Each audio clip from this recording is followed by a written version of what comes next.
আজ তোমাকে যে গল্পটা বলবো মনে করেছি সেটা তোমার ভালো লাগবে না। তুমি বললেও ভালো লাগবে না কেন? যে লোকটার কথা বলবো সে চিতোর থেকে আসেনি কোনো রানা মহারানার দল ছেড়ে। চিতোর থেকে না এলে বুঝি গল্প হয় না? হয় বই কি, সেইটাই তো প্রমাণ করা চাই।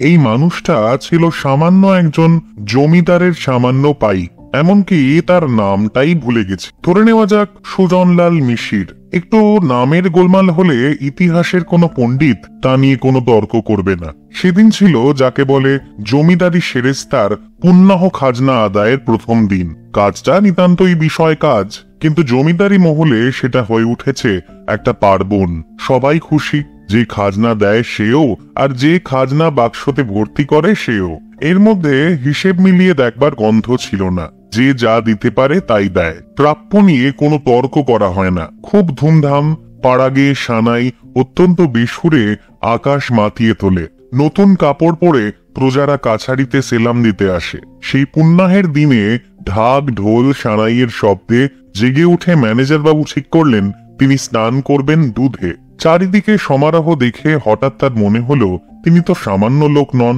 সামান্য জলে তার অভিষেক কি করে হবে? ঘড়া ঘড়া দুধ এলো গোয়ালা প্রজাদের কাছ থেকে। হলো তার স্নান, নাম বেরিয়ে গেল চারিদিকে। সেদিন তিনি সন্ধেবেলায় খুশি মনে বাসার রোয়াকে বসে গড়গড়ি টানছেন।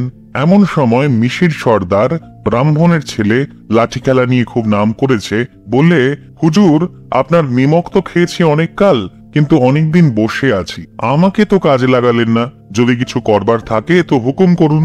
ম্যানেজার গুড়গুড়ি টানতে লাগলেন। মনে পড়ে গেল একটা কাজের কথা। জসিম মণ্ডল চরমহলের প্রজা। তার ক্ষেত ছিল পাশের জমিদারের সীমানা ঘেঁষা। ফসল জন্মালেই প্রতিবেশী জমিদার লোকজন নিয়ে প্রজাকে আটকাত। দায়ে পড়ে জসিমের দুই জমিদারেরই খাতায় আর দু জায়গাতেই খাজনা দিয়ে ফসল সামলাতে হতো। যে ম্যানেজার দুধে স্নান করেন এটা তার ভালো লাগেনি। এবছরের জলি ধানের ফসল কাটবার সময় আসছে। এটা চরের বিশেষ ফসল। চরের জমির জল নেমে গেলেই কৃষাণ পলিমাটিতে বীজ ছিটিয়ে দেয়। শ্রাবণ ভাদ্র মাসে ফসল গোলায় তোলে। এই বছরটা ছিল ভালো। ধানের শীষে সমস্ত মাঠ একেবারে হি হি করছে। এবারকার ফসল বেদখল হলে ভারী লোকসান। ম্যানেজার বললেন, সর্দার একটা কাজ আছে। জসিমের জমিতে তোমাকে ধান আগলাতে হবে। একা তোমারই উপরে ভার, দেখবো কেমন মরদ তুমি। ম্যানেজার তখনও দুধের স্নানের গুমর হজম করে উঠতে পারেনি। মিশিরকে হুকুম দিয়ে গড়গড়ি টানতে লাগলেন। ধান কাটার সময় এলো। দিন নেই রাত নেই। মিশির জসিমের ক্ষেতে পাহারা দেয়। একদিন ভরা ক্ষেতে অন্য পক্ষের লোক হল্লা করে এলো। মিশির বুক ফুলিয়ে বলল, বাবা সবল, আমি থাকতে ধান তোমাদের ঘরে উঠবে না, সেলাম ঠুকে চলে যাও। মিশির যতই বড় সর্দার হোক, সেদিন সে একলা। যখন তাকে ঘেরাও করলে সে গুটিসুটি মেরে বসে সবাইকে আটকাতে লাগল। অপর পক্ষের লোক বললে, দাদা পারবে না, কেন প্রাণ দেবে? মিশির বললে, নিমক খেয়েছি, প্রাণ যায় যাক, নিমকের মান রাখতেই হবে। চলল দাঙ্গা। শুরু হলো লাঠির মার। শুধু লাঠির মার হলে হয়তো মিশির ঠেকাতেও পারত। অপরপক্ষ সরকি চালালো। একটা এসে বিঁধল মিশিরের পায়ে। অপরপক্ষ আবার তাকে সতর্ক করে বললে, আর কেন, এবার খান্ত দে ভাই।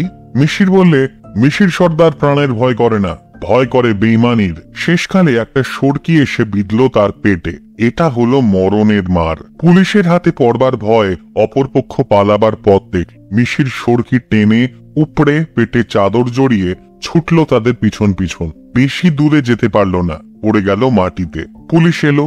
মিশির জমিদারকে বাঁচাবার জন্য তার নামও করলে না। বললে, আমি জসিমের চাকরি নিয়ে তার ধান আগলাচ্ছিলুম। ম্যানেজার সব খবর পেলেন। গড়গড়ি লাগলেন টানতে। তার দুধের স্নানের খ্যাতি এ তো যে সে লোকের কর্ম নয়, কিন্তু নিমক খেয়েছে যখন তখন প্রাণ দেওয়া, এটা এতই কি আশ্চর্য? এমন তো ঘটেই থাকে, কিন্তু দুধে স্নান